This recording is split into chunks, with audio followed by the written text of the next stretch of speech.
everybody, and welcome to yet another video, and welcome to yet another review video. And today we are reviewing yet another action figure from the Mythic Legions line, and today we are reviewing Sir Adalric from one of the latest waves of the Mythic Legions line, and in particular it is the Necronominous line. It is the last but one wave. I think that All-Star 6 is the latest one. I have got most of the wave.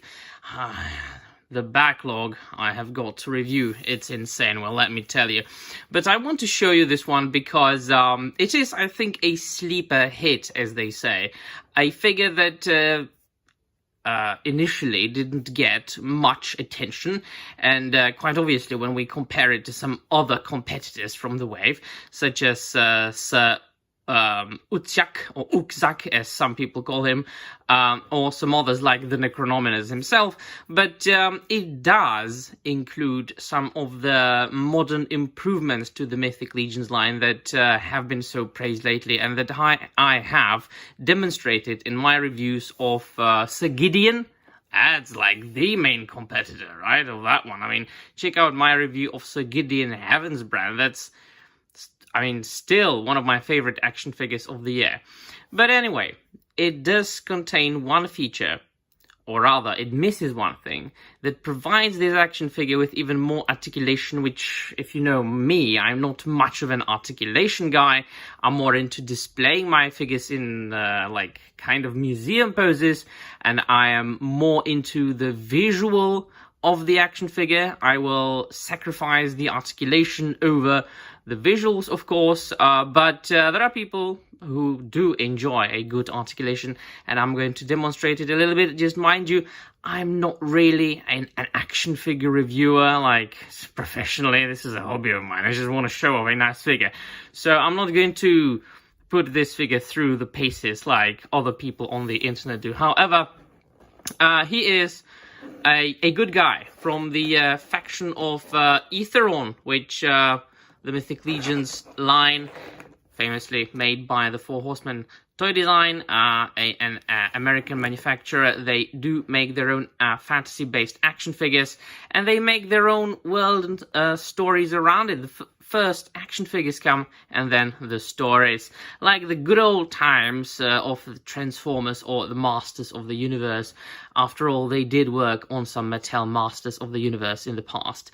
And so this is what's appealing about these. And what is more appealing is the fact that they are very easily pop and swappable. This means that this fella can be easily taken apart, put back together with pieces of different action figures, which means they are beautifully customizable. And to be honest, I have got two of these, and I've got big plans for the other one to make a nice custom, which will be finished in a couple of months, and I will show you.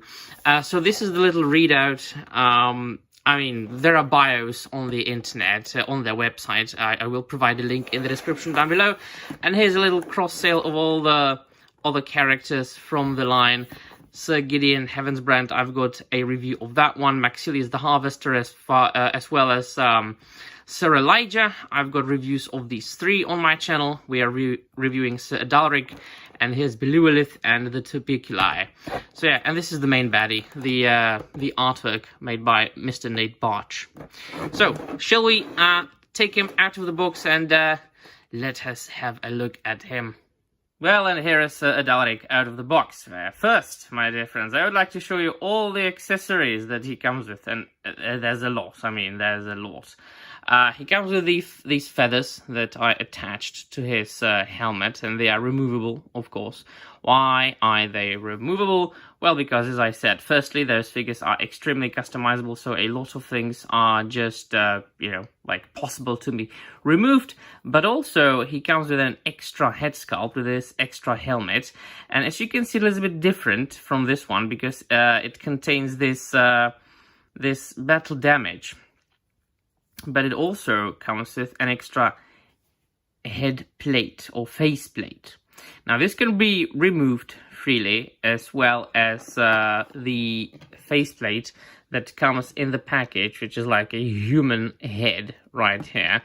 The lore behind it is that a lot of these action figures from the Necronomicon line come with extra skeleton heads and parts because in this huge war between the good guys and the bad guys of the mythos, which is their fictitious realm, there is a character of Necronominus and Maxilius the Harvester. So there are two characters, and they are able to raise the dead for their army of the dead and use them for their own vile purposes. So that is fine. And besides, who wouldn't like to have like a shelf full of skeleton figures? I mean, come on. Then, of course, yep, and it dropped. He comes with this shield. This is removable, I think, so that you can swap it for a different part should you wish to. There are many of these central parts that can be just removed, and you can customize your own shield. And what's interesting is that for the longest time they used to come with only one like thing that serves as a handle, and it's this one, which looks like a gun holder, right? This one. But they also included in this latest wave this clip that you can clip around his wrist, so that's handy, or like always. It comes with an extra belt, and also he comes with this dagger here, which can be removed from its sheath, like this. I like the new daggers and the new swords. They are really upping up their game. And looking at the latest announcements and what is going to come out in the future, well, it's going to be even better. It comes with this battle mace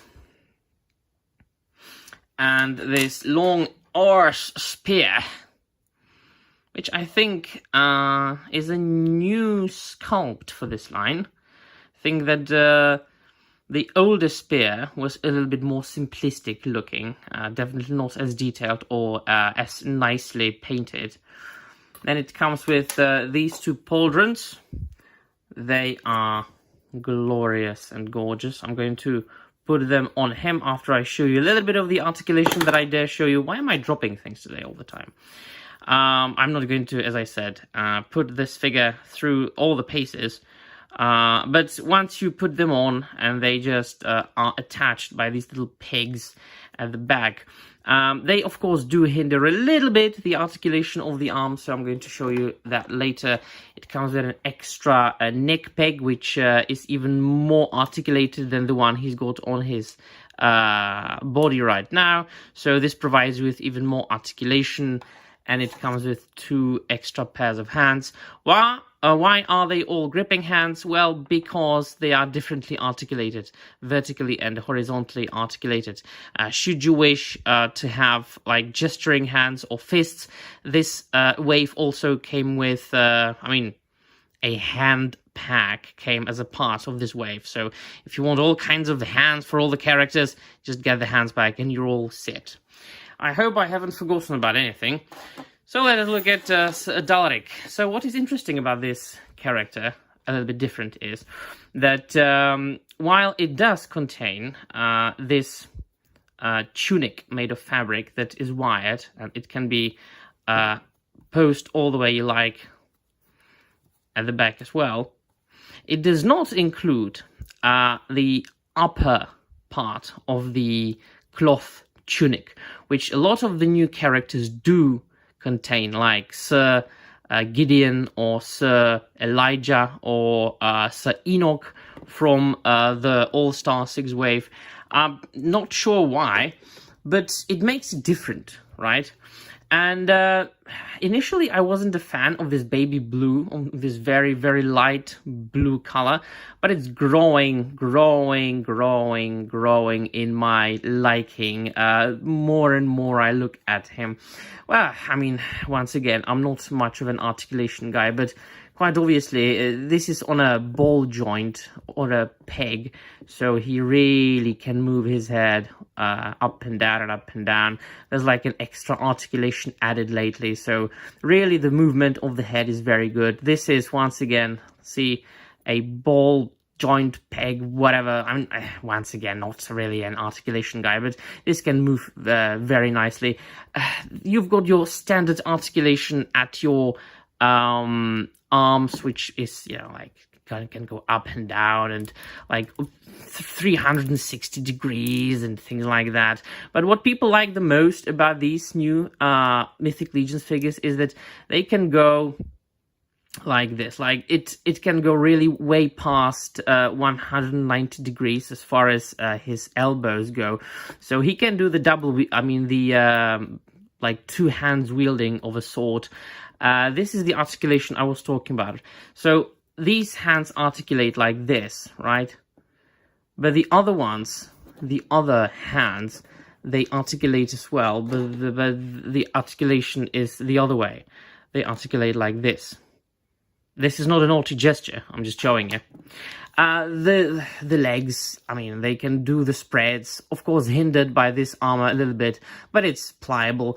Once again, see knees like 90 degrees. I mean, how much articulated can you be in a full suit of armor? Not like a Spider-Man, right?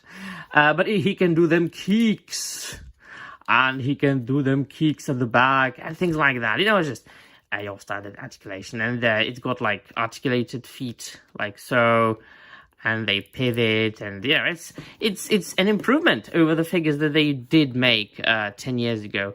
So let me put everything on him and show you the full spread that you can do with him. And there you go. This is one of the configurations that you can put the figure in. Absolutely glorious and gorgeous. I chose to put his skeleton head on because, I mean, to be honest, it's much more interesting, right? A skelly head. I mean, come on. So when you remove this shield from his hand for the time being, as you can see, here's the little handle, right? So he holds it like this, and you just attach it to this little peg here, and just remove it from his hand completely right now.